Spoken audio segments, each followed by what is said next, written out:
Então, gente, vamos continuar o nosso estudo aí das bodas do filho, né? Mas antes da gente voltar para bodas, eu queria pontuar um pouquinho esse texto da Joana, que a gente viu semana passada, e eu achei que faltou exemplo. E é um texto meio perigoso, porque ele vai falar da responsabilidade consciente, não sei se vocês estão lembrados, aonde ele fala que é importante, quando a gente vai ajudar o outro, saber se eu devo e se eu posso. Que essa é a responsabilidade consciente. Quando esses dois fatores estão presentes, né? Se eu posso, mas não devo, não é uma responsabilidade. Quando eu devo, mas não posso. Tem que ter os dois. Eu posso e eu devo, tá? E aí eu resolvi trazer, porque o Kardec fala disso de uma outra maneira. Ele fala que não basta você querer ajudar, você tem que saber ajudar. Então, você tem que ter o conhecimento para poder ajudar. E a gente vê isso muito no livro do André Luiz, que às vezes tem um espírito ali que quer ajudar a família e ele tem que fazer alguma coisa, vamos dizer, ou alguns esclarecimentos, ou mudar algumas posições para poder ajudar a família. Se preparar, não é assim, no impulso, né? Então, eu lembrei de dois exemplos. Um é a depressão e o outro é o problema com drogas. A gente pode ter amigos, conhecidos, parentes, pessoas que a gente gosta que entram na depressão ou um problema de drogas, e a gente, eu devo ajudar? Sim, deve, mas você pode. Porque o que acontece? A gente vai no impulso para ajudar, não sabe ajudar e acaba prejudicando a pessoa em vez de ajudar. Então, o que é muito comum a gente ver? E hoje, gente, na internet, essas informações estão lá para todo mundo. Não custa parar um pouquinho, investigar sobre o assunto antes de tentar ajudar, porque você vê muitas pessoas deprimidas reclamarem que os amigos chegam e falam: sai da cama, vamos embora, você está desanimada, tem que fazer mais força, e vira uma cobrança, a pessoa já está com a cobrança dela, e o outro vem cobrando, e a pessoa se sente pior ainda, porque ela não consegue fazer. Então, em vez de ajudar, você está piorando a situação. E o problema das drogas, a mesma coisa, porque existe, inclusive, grupos, igual existe o AA, da família dos os que têm problema com droga, dos dependentes. Porque, às vezes, a família tem atitudes que reforçam a questão do vício da pessoa e ela querendo ajudar, e aí não sabe ajudar, né? E eu me lembro um caso que eu vi na internet de um moço dando um depoimento dele, que ele pegou o filho usando cocaína e ele querendo ajudar o filho, não, você quer curtir a vida, então vamos curtir junto. Ele levava o filho para boate, chegava lá, liberava álcool para o menino, achando que é o seguinte: você está querendo curtir? Curtir com uma droga permitida, que é álcool. Só que o álcool traz a vontade da coca. Potencializar. Exatamente. Mas quando você bebe o álcool, você diminui, vamos dizer assim, o ego, a sua censura. Então, você vai querer mais a coca, fora de potencializar. Então, aí, quando o menino internou e tudo, que ele foi entrar mais nesse meio, que ele viu como que ele estava prejudicando o filho. Ele estava jogando o filho no vício ao invés de ajudar a sair.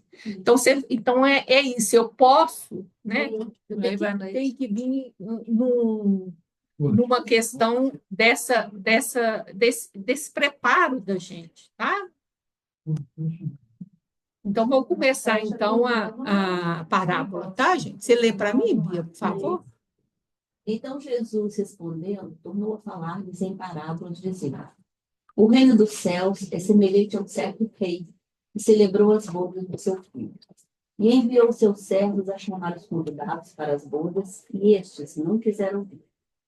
Deus enviou outros servos, dizendo: Dizei aos convidados: Eis que tem meu jantar preparado, meus bois cevados já mortos, e tudo já pronto. Vinde às bodas. Aí a gente já viu aí quem é o rei, né? Quem é o rei? Deus, né? As bodas que ele está celebrando, Seria as bodas de quem? De Jesus com a humanidade, né? E aí, o que, que a gente viu? Que o convite chega em forma de um convite de trabalho. O convite para bodas, ele chega com um convite de trabalho. E o que é a parábola de Jesus fala? Qualquer desculpa que você inventar é desculpa furada, entendeu? Porque ele chega num convite para você participar, né? E vamos ver as desculpas. Eles, porém, não fazendo caso, foram um para o seu campo, outro para o seu negócio. E outros, apoderando-se dos servos, os ultrajaram e mataram. E o rei, tendo notícia disso, encolerizou-se e, enviando seus exércitos, destruiu aqueles homicidas e incendiou a sua cidade. Isso. Então, gente, porque o convite para as bodas, ele vem em forma de viver o evangelho aonde você está. Não quer dizer que é no centro espírita, não. É de você viver o evangelho, servir em nome de Jesus, onde Jesus te pôs.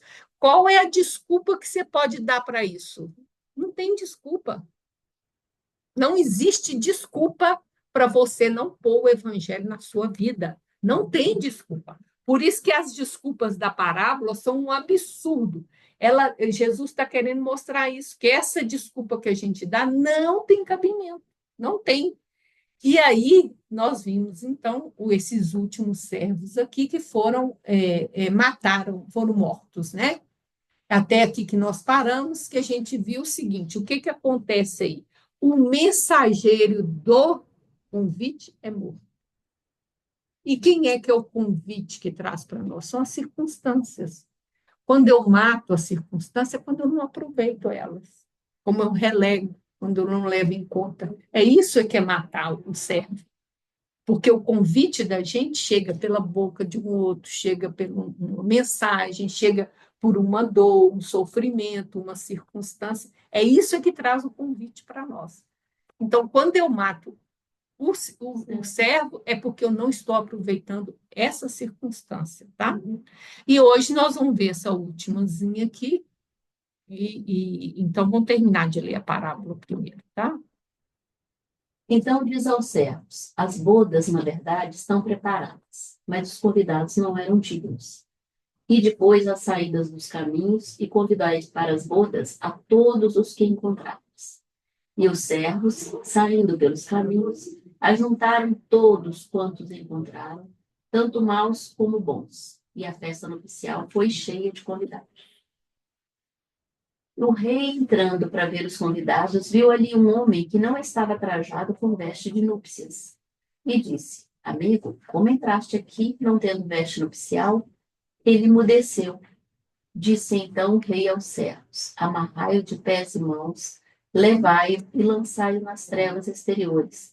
Ali haverá pranto e ranger de dentes, porque muitos são chamados, mas poucos escolhidos. Oh, mãe, que veste Nós vamos chegar lá. Calma. Hoje nós vamos chegar aqui, ó. Tá? Então vieram os servos, eles foram trajados e foram mortos. E o rei, que a gente já viu que é Deus, tendo notícia disso, encolorizou-se e virou seus exércitos. Então, gente, quando a gente na Bíblia vê Deus irado, isso é uma analogia da lei de causa e efeito. Então, quando fala que o rei encolorizou-se e enviou seus exércitos, o exército de Deus é as suas leis. Então, veja bem, a gente vem à vida e faz convites para nós, para vir participar dessas bodas. E eu simplesmente ignoro, não assumo, não quero saber. Então, é nessa atitude minha, então, o que, que acontece? Quando nós todos somos endividados e não queremos pagar a dívida através do serviço, aí vem a dor. Né? Então, Deus manda seus exércitos, ira-se e manda seus exércitos, ou seja, a lei de causa e efeito. E é uma coisa tão interessante que, assim, a maioria de nós ainda não despertou para isso, porque a lei é de amor. É, Então, você tem dívidas, e você pode pagá-las com amor, isso, sem a dor. isso, Mas a gente ainda insiste, aí precisa de vir a viado. cobrança de dor para a gente.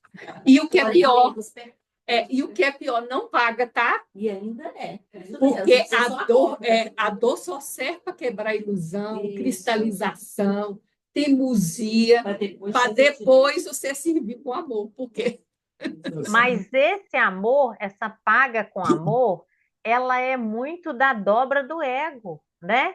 Ela vem sempre com essa questão, é eu amar aquele que está lá em casa que eu não suporto, é eu não me envaidecer, é eu deixar como é que é, em detrimento de outro, eu deixar de fazer as coisas, e isso é sofrido, né? Então eu não faço, porque isso eu não quero. Aí vem a dor, que é a lenhada final. é isso. E a gente vai ver hoje o que é exatamente essa questão que a Júlia está falando aí. Então, ele manda a lei de causa e efeito para destruir aqueles homicidas e incendiar sua cidade. Então, vamos ver o que é isso, nós vamos ver na palavra do Sobral, né? Do livro do Sobral, José Damasceno Sobral. Esse livro tem na internet, tá? Os livros dele, como dos pastorinhos, também tem. Então, estudando o Evangelho com Sobral, no volume 2, não, 1, né? É volume 2, Dois, aquele. tá ali, É. desculpa.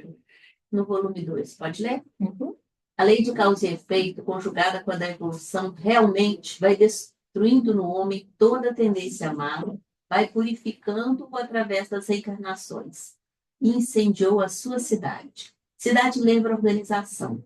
Ora, a organização, os empreendimentos de um homicida são baseados em sentimentos contrários ao bem, carecendo, portanto, de purificação pelo fogo.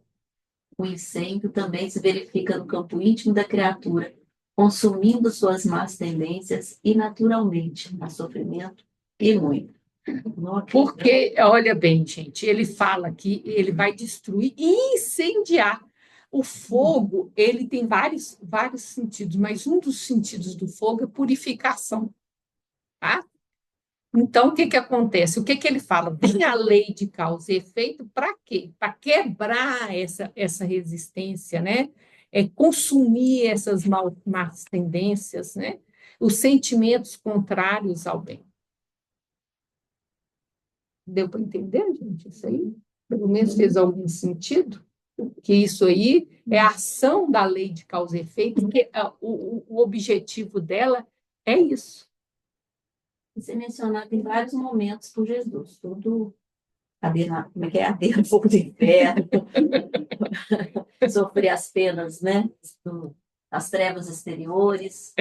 Exatamente. São esse movimento. E todo esse movimento de mudança íntima, tá, gente? O sentido é um movimento íntimo. Não é pôr na cadeia só no xadrez. Não, é não. nada a ver. É a mudança nisso aí. E aí a gente vai mais para frente um pouquinho. Pode ir? Então vamos.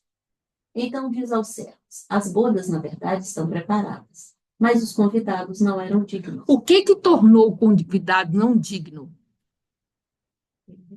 Ele recusar. Ele recusar. E isso é importante, gente. Olha para você ver, porque ele convida maus e bons. Então, não é o cara ser mau que ele não é digno. O digno é recusar o convite, o não digno. Convite de Deus. Com a veste, mas nós vamos chegar lá na veste depois. Calma, nós ainda não chegamos na veste. A veste tem um segredo. Vamos lá. E depois as saídas dos caminhos e convidai para as bodas a todos os que encontrares. E os servos, saindo pelos caminhos, ajuntaram todos quantos encontraram, tanto maus como bons. E a festa nupcial foi cheia de convidados. É isso. Então, olha que interessante. Ele mandou o servo buscar os convidados onde? No caminho, onde tivesse. Não foi no caminho. Não foi em qualquer lugar, não. Na saída dos caminhos. Isso é muito interessante porque, olha bem, o que é um caminho? Então, lá em Deuteronômio 30:16, fala assim: porque eu te ordeno hoje que ames ao Senhor teu Deus, que ande em seus caminhos. Então, se tem um caminho de Deus, tem um caminho que não é de Deus. Concorda? Se tem um caminho, ande no caminho de Deus. Então, tem um outro caminho que não é de Deus. Contrário. E que guarde os seus mandamentos, os seus estatutos, os seus juízos, para que vivas, te multiplique e o Senhor teu Deus te abençoe na terra que há de possuir. Então, ele fala que o andar no caminho de Deus é o quê? Guardar o quê? O mandamento, seus estatutos, seus juízos. Então, quando eu não estou no caminho de Deus, eu não estou seguindo a lei de Deus. Agora, o interessante é que ele fala a saída dos caminhos. Então, primeiro, ele não estava no caminho de Deus, mas ele estava na saída do caminho. Querendo voltar. E aí, Kardec vai explicar isso para nós, gente. Lá no livro A Gênese, né? Caminho de procissão tem nada aí. Não, o caminho de procissão uma coisa inventada aí pelos homens para fazer acompanhar um momento de fé coletivo, né?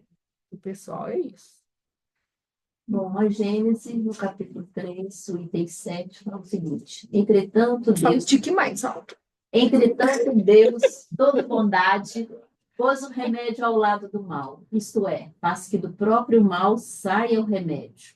Um momento chega em que o excesso do mal moral se torna intolerável e impõe ao homem a necessidade de mudar de vida. Instruído pela experiência, ele se sente compelido a procurar no bem o remédio, sempre por efeito do seu livre-arbítrio. Quando toma melhor caminho, é por sua vontade, e porque reconheceu os inconvenientes do outro. A necessidade, pois, o constrange a melhorar-se moralmente para ser mais feliz, do mesmo modo que o constrangeu a melhorar as condições materiais da sua existência. É isso, gente. Deus nos entrega nós mesmos. Então, olha bem, se eu estou num caminho que não é de Deus e estou feliz lá, ninguém me tira de lá. Porque eu estou satisfeita lá. Então, o que acontece? O que Deus faz? Deixa ele com o próprio remédio, o excesso do mal moral. Vai chegar um momento que você vai sentir o inconveniente desse caminho. E é isso que vai te dar a consciência que você quer sair. Mas enquanto você está só usufruindo, colhendo as consequências, você está gostando, ninguém te tira de lá. Você está no caminho, você não está na saída do caminho. Então, você precisa sentir esse inconveniente. E aí você se sente constrangido pela necessidade a querer sair disso. Zona de conforto. Se você está lá, enquanto Marcelo, vamos supor, enquanto eu estou prejudicando todo mundo, e eu estou muito bem, não é? Então está tudo bem, eu não estou sabendo por que todo mundo está reclamando. Para mim está bom, entendeu? É de bom. Aí quando eu começo a colher as consequências, aí eu começo a ver os dois lados dos meus atos. Bem, o que está acontecendo agora, né? Naquele negócio da CPI dos joguinhos lá, né? Estava todo mundo bem, porque prejudicava os outros, mas ganhava dinheiro. Agora eles estão sendo chamados a falar, né? Então a coisa está apertando. Então, gente, é importante, então, a gente reconhecer que, através das consequências, é que a gente vai reconhecer o peso do nosso ato, né? Então, aí que você está na saída do caminho, vamos ver aqui, olha para você. Aí, na saída dos caminhos, é que vai ser convidado. Antes, a pessoa não tem sequer abertura. Esse assunto não me interessa. Se ela está muito bem, você fala de Deus, isso é cansativo, isso sabe, não adianta. Ela tem que estar querendo sair. Agora, aí nós vamos ver aqui o seguinte, eles ajuntaram todos. Então, quem é que foi convidado agora? Todo mundo. Os maus e os bons. E ficou cheinho. Será? Se fosse só os bons, talvez ficasse vazio, né? Então, é isso que nós vamos ver agora, tá bom?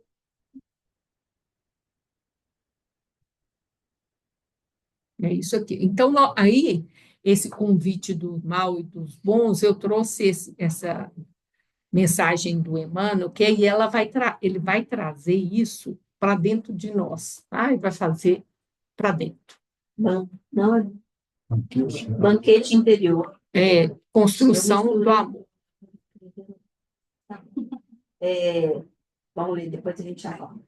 Banquete interior do livro Construção do Amor.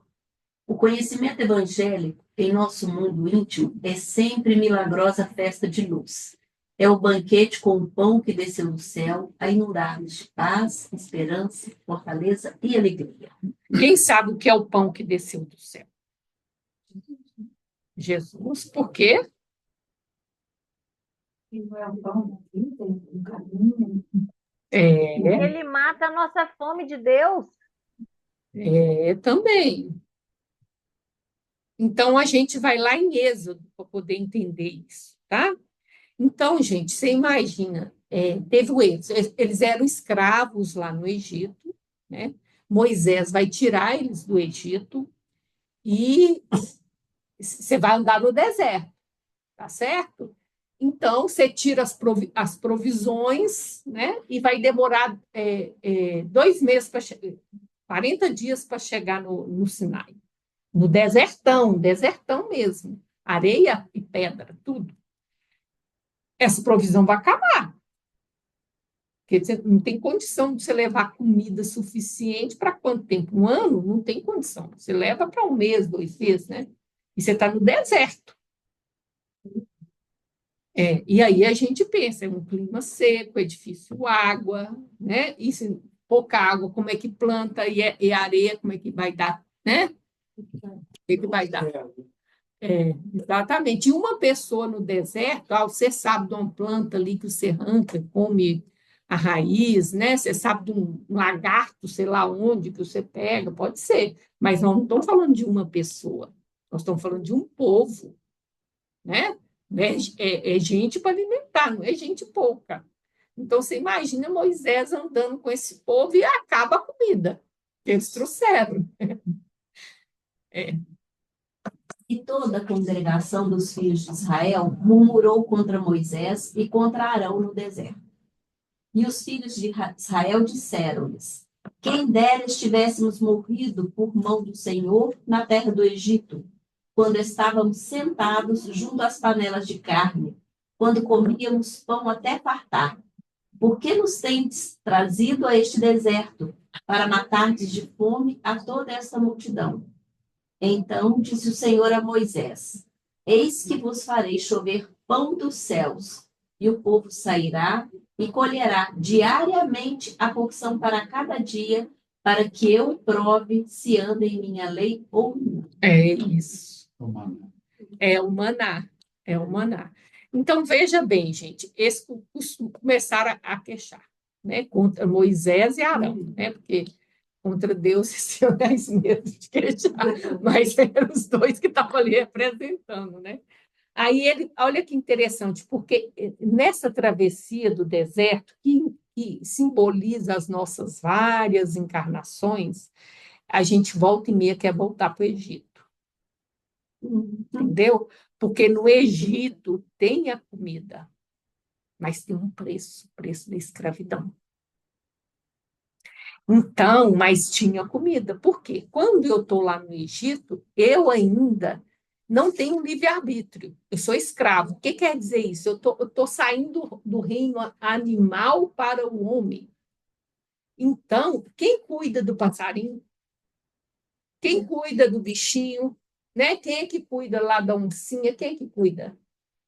Deus. Deus onde? Pelo instinto, né? Pela inteligência do instinto que está dentro de cada um, Deus cuida deles, né? Você vê que acontece o que acontece, os bichinhos estão lá sendo cuidados, né?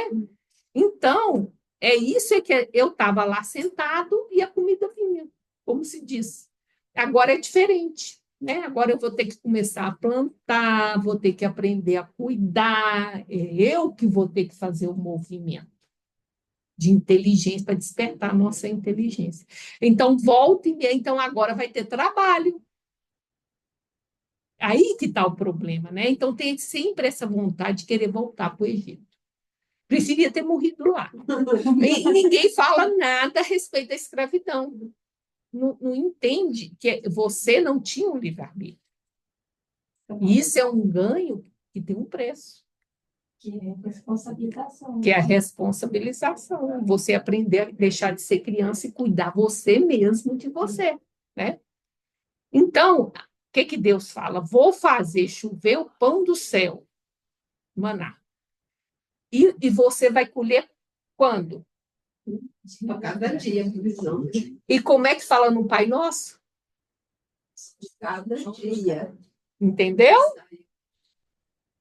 Daqui que vem o pão de cada dia. A gente não pode pedir, Senhor, me dá o pão da semana, do mês inteiro. Não. Olha o que Deus falou. Colherá diariamente a porção para cada dia. E quem é que é o pão do céu? Jesus. Então, quando você está orando, você não está pedindo pão de sal, não, gente. Você está pedindo é Jesus. Me dá o pão de cada dia. É o Cristo que você está pedindo. Não é o pão, não é o pão lá, é o maná, é o pão que sai do céu que você está pedindo. Por isso é que é cada dia. Porque esse maná aqui, nós ainda não chegamos à conclusão que o maná é Jesus, né? Vamos deixar então. Então, é o maná, tá? Prove e anda. Então, tem que colher cada dia. Importante isso, não pode colher para mais de um dia, tá? Aí nós vamos, João, no 6. No capítulo 6, ele vai falar do maná. Aí que a gente vai descobrir que o maná é Jesus, tá? Eu me precipitei. Todo dia. Eu sou o pão da vida. Vossos pais comeram maná no deserto e morreram. Este é o pão que desce do céu, para que o que dele comer não morra. Eu sou o pão vivo que desceu do céu. Se alguém comer deste pão, viverá para sempre.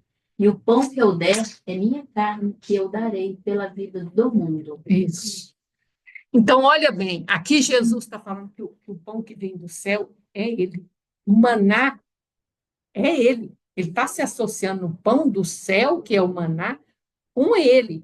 Então, ele é o pão da vida, ele é aquele maná. E aí, quando eu oro, faço a oração, dai-nos o pão de cada dia, eu estou pedindo o Cristo. Eu não estou pedindo comida para o corpo. Entendeu, gente? Por isso é a gente tem que associar o Pai Nosso aqui, tá? Só abertura, só para a gente entender. Para quem dele comer, não morra. Quer dizer que o quê? O que quer dizer isso, gente? Vida eterna, que o nome é ressurreição. É quando eu não preciso mais encarnar. Por isso é que eu não morro. Se eu encarnar, eu morro, gente. Eu posso ser puro, igual Jesus. Jesus nasceu, morreu. Vai morrer. Não tem jeito, vai morrer. Então, para não morrer, só tem um jeito, você não precisa encarnar mais. Ou seja, você virou um Cristo. É esse pão que eu tenho que comer dele, digerindo ele, para que eu não morra mais. Mas é um processo longo até eu me virar um Cristo, tá? Eu sou o pão vivo que desceu do céu. Ele está dizendo que o maná, aquele maná lá no deserto, representava ele. Se alguém comer desse pão, viverá para sempre, é a vida eterna. E o pão que eu der, então ele vai dar um pão. Ele é o pão e vai dar um pão. Que eu der é a minha carne. O que quer dizer isso? Quer dizer que você tem que comer, que você tem que digerir, tem que mastigar, tem que assimilar. Que eu darei pela vida do mundo. Ou seja, essa vida que o Cristo veio viver, veio para vivificar a terra inteira, né, gente? A vida do mundo, né? Darei pela vida toda de todos nós. Está mais ou menos aí entendido, gente? Ficou alguma parte que não deu para entender? Ficou? Ficou. Isso é muito profundo. João é muito profundo, né, gente? Então, não é lindo? É mais poético. Ó, eu achei esses versículos aí maravilhoso. Maravilhoso. Lindo demais. O João é assim. Aí, numa coisinha, ele fala um monte de coisa, ele fala aí, né? Então, mais amoroso. Muito amoroso, né? Tem amor, muito amor. Aí a gente volta de novo para a gente agora, sabendo disso, nós vamos ler Emmanuel de novo, né? Conhecimento evangélico em nosso mundo íntimo é sempre milagrosa festa de luz. É o banquete com o pão que desceu do céu a inundar-nos de paz, esperança, fortaleza e alegria. Olha o que Emmanuel está chamando, gente, que o pão do céu é o quê? Isso tudo que ele trouxe de exemplificação, tudo que ele viveu, nos traz. Se a gente realmente alimentar desse pão, paz, esperança, fortaleza Isso. e alegria. E aí, isso, gente, é o conhecimento evangélico.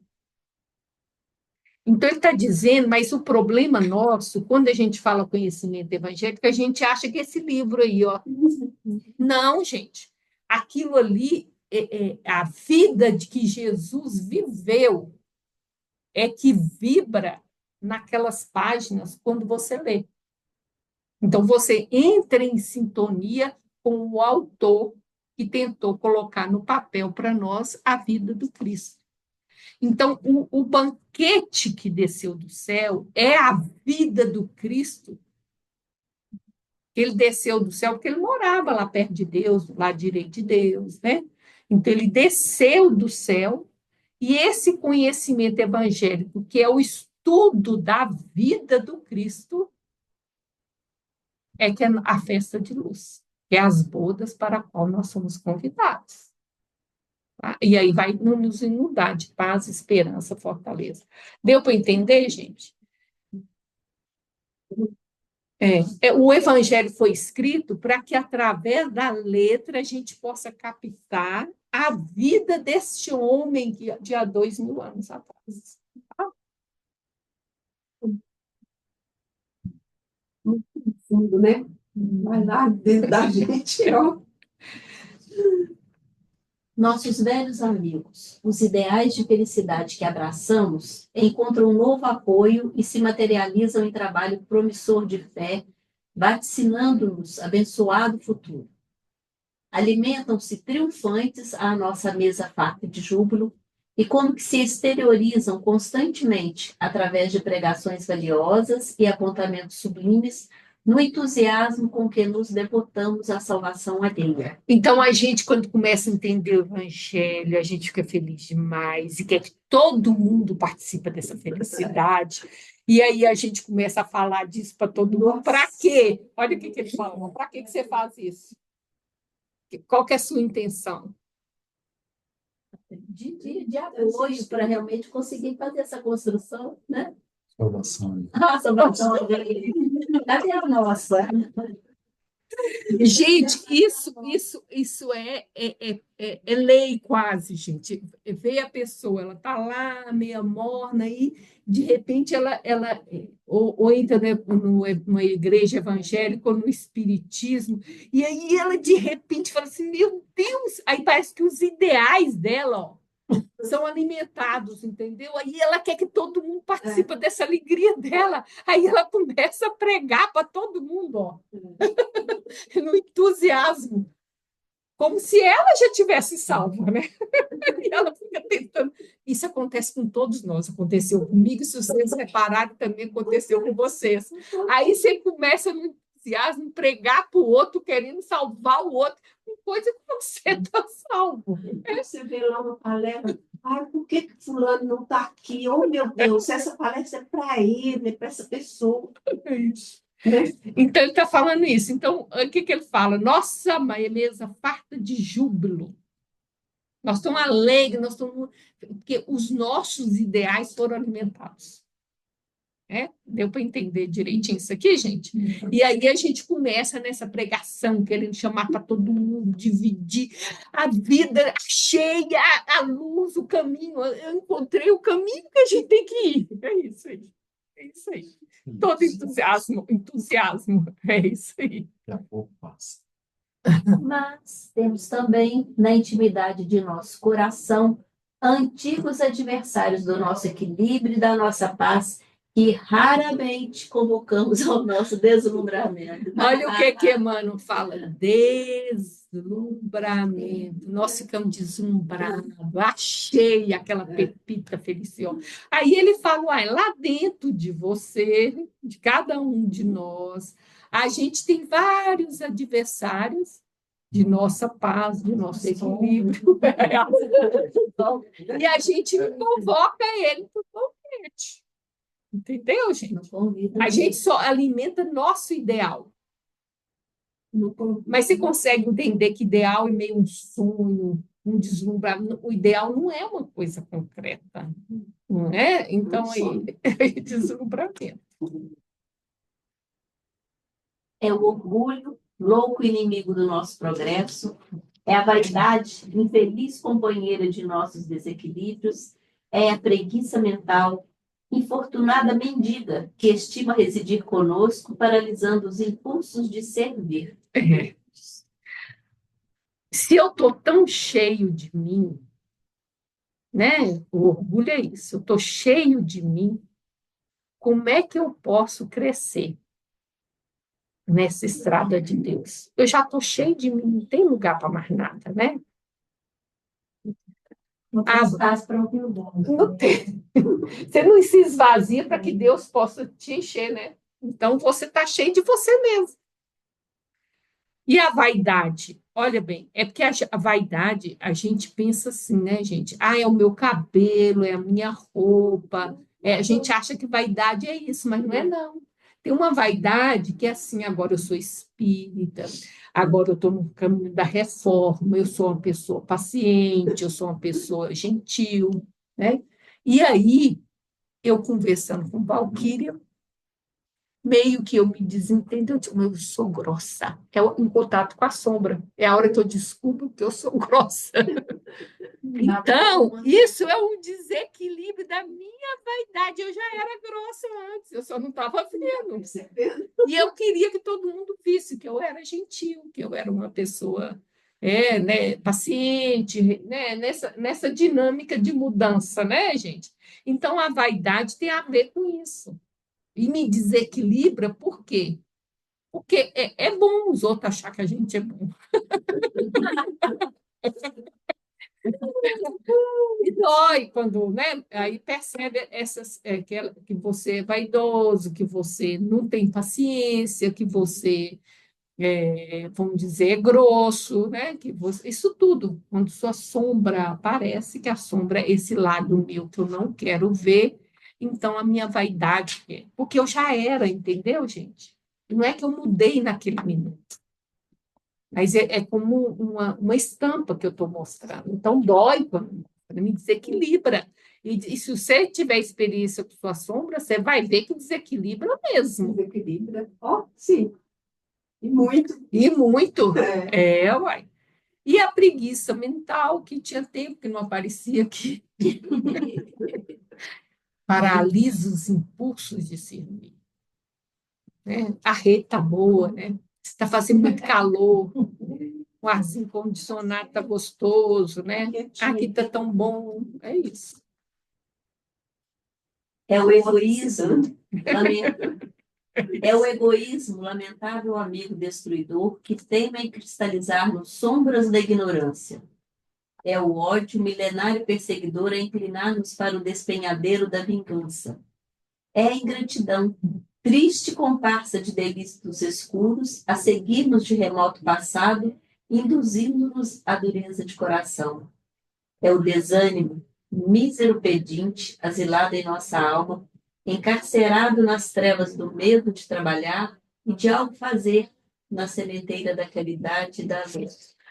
Olha só, o egoísmo, né, gente, que nos cristaliza na sombra da ignorância, porque no egoísmo eu estou cristalizado em que eu sou o centro, eu sou o mais importante. Então, nas sombras da ignorância, né? Porque quem é que tinha que estar lá no centro? Quem é que está no centro da vida? Deus, né? Deus. Deus que é o self, é Deus. E estou eu, né? Na sombra da minha ignorância, cristalizada lá. O ódio, que a gente não precisa nem falar que a gente adora a vingança, né? Bem, como é que é? Bem feito. Bateu, levou. É isso aí. Mas como eu sou extremamente boa, Deus, aqui se faz, Deus está vendo. É isso aí. Ainda põe Deus para poder vingar para nós, né?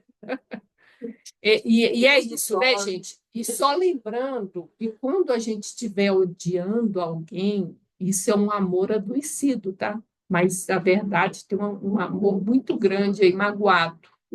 A gente devia pensar um pouquinho nisso, porque o ódio tem a ver com isso. Amor. Um amor magoado. É. E a ingratidão, né, que nos induz à dureza de coração. E olha aqui que ele fala, comparsa de delitos escuros, né? Eu entendi isso aqui de duas maneiras. Primeiro, a ingratidão em relação ao outro, que a gente acaba devolvendo de maneira ruim o que o outro fez de bom para mim, né? Ou pelo menos não devolvo uma coisa boa, né? Mas também em relação a Deus, porque nas coisas da vida mesmo, eu me sinto ingrata, porque eu acho que eu tinha direito de receber mais. Então, isso é ingratidão com Deus. E isso me leva a delitos, porque eu devia ter uma situação financeira melhor, né, uma saúde melhor, um corpo melhor, eu tinha que ter mais dinheiro, mais poder. E isso mostra, acaba levando a gente delitos, porque a gente acha que a vida está nos devendo. Isso é uma ingratidão com Deus. Não é gratidão, não tem gratidão pelo que tem, Pelo que tem, não é? exatamente. E às vezes a gente não sabe o quanto que aquilo já é uma dose extra de bondade de Deus, que aquele pouco que você está reclamando já era muito mais do que você merecia. Porque a gente não pensa nisso, a gente só pensa no olho, no gordo da vizinha lá, né? Pensando nisso. E é o desânimo, né?